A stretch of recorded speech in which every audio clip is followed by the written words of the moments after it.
Deməli, gördüyünüz cins Lohman Brown cinsidir. Yəni dekabr ayının 26-sı yumurtadan çıxan düzədir. Yəni bir ay 15 gün heyvanıdır. Yəni gördüyünüz kimi inkişaf yəni mənim kimi göz qabağımdadır. Baxın. Yəni inkişaf yəni deməyə məncə ehtiyac yoxdur. Hər şey göz qabağımdadır.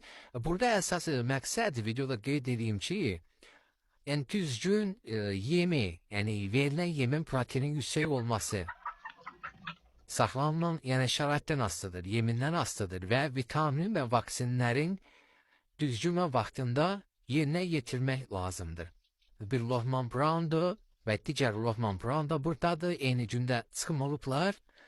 Lohman Brown da gizlənib, onu göstərə bilmirik. Amma digər bağlar yəni fərqli günlərdə çıxan heyvanlardır. Sadəcə Lohman Brown'u isə təqdim edirəm. Yəni baxın öz fikrinizi videonun sonunda şərh bölməsində zəhmət olmasa qeyd edin.